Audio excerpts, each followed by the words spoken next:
Everyone has pet peeves, things that just irritate the heck out of them. I have mine too, and some of them relate to worship services. Today I want to share with you 15 things that just bug the heck out of me. I hate these things. Want to know what they are so you can improve your church's worship service? Stick around, and I'll tell you today on Coffee with Coach.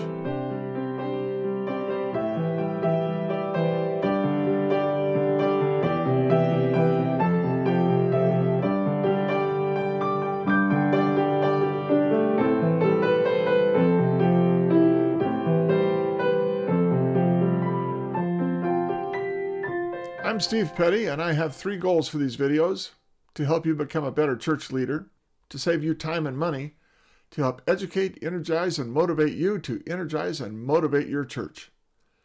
Okay, I'm not going to waste any time. Let's start right at the very beginning. A very good place to start. Number 1, service that doesn't start on time. I've walked into worship services that are supposed to start at 10 o'clock, and people are still walking around like, give us a few minutes, we'll be there, we'll get it done, it'll happen, really, just a minute. Choir's not ready, accompanist isn't in place, ushers are kind of milling around. Worship service actually starts 10, 15 minutes after the allotted time. No. That says to me, you don't care about my time is not important to you, you're just kind of moseying along on your own time. I will not be back. 2, speakers who don't identify themselves. Preachers kind of expect everybody in church already knows them. But what if there's a new person in church? They don't know if you're the preacher. They don't know if you're a layman. They don't know who you are. You haven't told them. It's easy. You just stand up and say, I'm so-and-so, before you start anything. Identify yourself. Number 3, worship services that expect me to know when to stand or sit. If there's no clue in the bulletin, many churches don't even have bulletins anymore, how are we supposed to know? I'm sitting there and all of a sudden everybody stands up. Oh, I'm supposed to stand?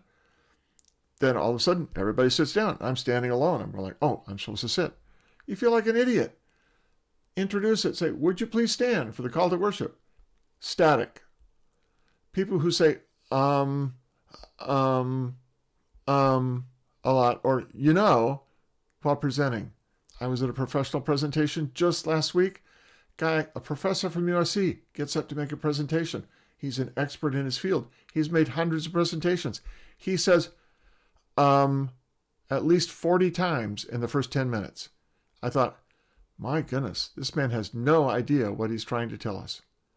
5, canned liturgy that is irrelevant to the theme. Come on, people, write your own liturgy. Don't pull that stuff out of the online services. Don't pull them out of a 50-year-old magazine. Don't pull them out of the book of worship. Write your own liturgy. It's easy. It takes a little time, but that means there will be integrity in the service. Canned liturgy just tells me you don't care. Readers who are not trained or prepared to read. This can include the clergy. But very often we have lay readers, people that stand up and do the call to worship, people that read the scripture, and they get up week after week after week, and they mumble, or they don't identify themselves, or they stumble over words. They haven't prepared the scripture. They read it like it's a phone book. Train your people. Spend some time. Teach them how to stand in front of a microphone. Teach them how to talk to a microphone. Teach them how to talk to an audience. It makes a difference. When they look like they don't want to be there on Sunday morning, it also makes a difference, and it's not good. Number 7, really big pet peeve, watching people walk. It's boring. I don't come to church to watch people walk. Anybody who's going to read something should be in place, seated near the lectern or the pulpit, wherever they're reading, as the previous element ends. And they should immediately be standing in front of the microphone when the last notes of the organ die away or the last sound of the choir dies away, ready to say, hear the word of the Lord from Corinthians, whatever it is. People should be working at being in place, not walking while everybody is watching. 8, blank moments where no one seems to know what is next. Almost as bad as watching people walk. I have been in church where all of a sudden one element ends and then there's just this silence. And everybody kind of looks around and looks around and looks around. And then somebody goes, "Oh, it's me." And they proceed to come up to the pulpit or the lectern. Watching people walk, really bad. Moments where no one seems to know what is next, absolutely worse. Number 9, sermons that are read and read poorly. I hate read sermons. If you want to grow the congregation, get over it. You have got to compete with TikTok. Make it good. 10, words that are mispronounced or misoozed. Yep, people mispronounce a lot of words, especially ones that are in the Bible, especially ones they haven't practiced. Did you know you can go on the internet and have someone pronounce every word in the Bible so that you can pronounce it just right? There are services that do that. Every single word can be pronounced. There's no excuse for mispronouncing a word. 11, band music that is poorly mic'd, voices that are not balanced or even heard. I've got a favorite band. They're great. The band just rocks. But they love to turn the microphones up on the guitars. And I can't hear the singers sing. The guitarist is so infatuated with the beauty of his own guitar, no one can hear the singer sing. So if you expect the congregation to sing along, it's impossible because we are not guitars. Your vocals need to be mic'd at least 5 to 10 decibels higher than any instruments so that the congregation can sing along. Balance, people, balance. It has to be good. Band music that's poorly mic'd is a killer. 12, screens that don't switch before the next verse is to be sung, or having the wrong screen appear. How many times have you been in worship and see the screen not change at the end of a verse? Somebody's not paying attention in the sound booth, or the software froze. Doesn't matter. All of a sudden, you're going on to the next verse, and you're not familiar with that hymn, and no one is singing because they're just kind of waiting for the next verse to pop up. People in the sound booth, people on the video cards, need to make sure that those change 3 words before the last screen is finished. People read ahead. They know the next 3 words. You can switch the screen. They can still sing the last 3 words and be ready to sing the next one. Change the screens early. 13, the children's message.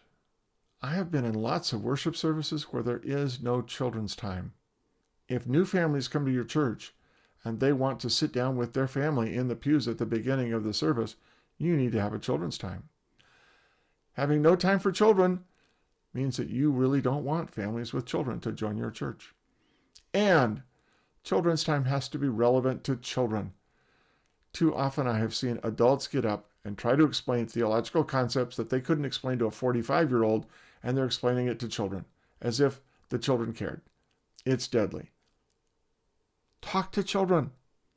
Talk to them about things that they are interested in. You can find an allegorical meaning for any number of things, but you have to talk to the children on their level. Have a children's time and talk to their level. If you don't have that, man, I hate it. You're telling me you don't care. 14, energy suckers. Have you ever sat down and listened to your worship service? Maybe you've sat down and watched the video service. Or maybe you've sat back and just kind of felt the energy flow in the service. There are some people who are energy suckers. There are some people who are energy givers. You watch them take the microphone and energy flows out of them and into the room, and everybody is awake and everybody is paying attention because the energy is high. And then the next person gets up and just sucks all the energy out of the room. I attended a worship service a couple years ago, and the pastor was vibrant. She was alive. She was wonderful. And the director of music got up to lead the worship service, and he just sucked all of the energy out of the room. It just died. Everything went flat. Everything he said just sucked the energy out of the room. It can be the music. It can be the worship leaders. It can be the lay readers. But watch for those people in your congregation who are standing up to the microphone and leading something and actually taking energy away from the room. You can feel it. You can see it. Find a way to help those people do something else. They can't stand up and worship. I'm sorry. 15, services that peak too early. I know there's this whole thing that we're supposed to have the sermons early and then have this long period of prayer and devotion because everybody is so moved by your sermon that they're going to be filled with devotional senses. And so the last 15 to 20 minutes of the service is prayer and devotion and offering and liturgy and then maybe communion. And the sermon finished half an hour into the service. Well, if you expect that your sermon is the highlight of the service, and in Protestant worship, it is the spoken word that is the highlight of the worship service, and you peak 30 minutes in, then the rest of the service just goes downhill. And people walk out not filled with energy, but having all of the energy sucked out of them by that last 30 minutes when everything just slides downhill.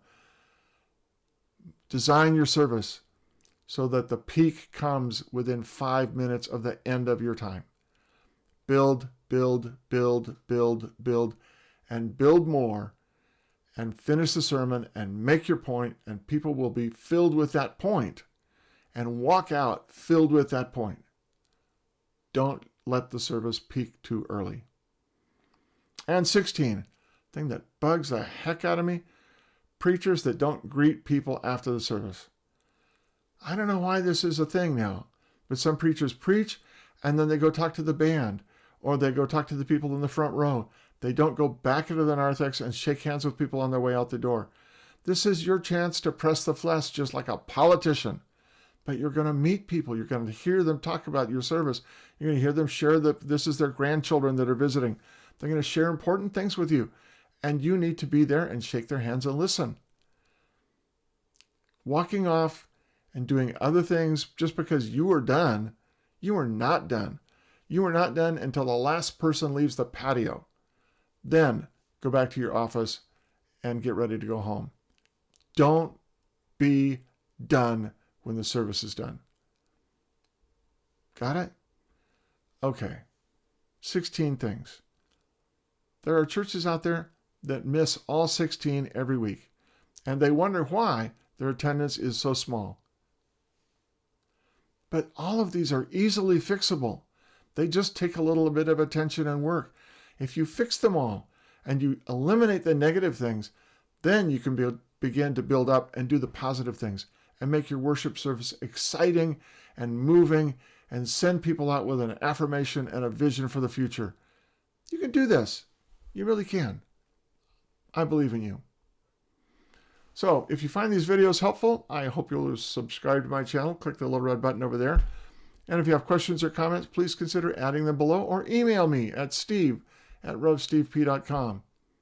Next week, more things that I did that worked for me. I'll share some of them right here on Coffee with Coach. And watch for my new podcast coming soon, The Caffeinated Pulpit. It really is coming soon. See you next week on Coffee with Coach.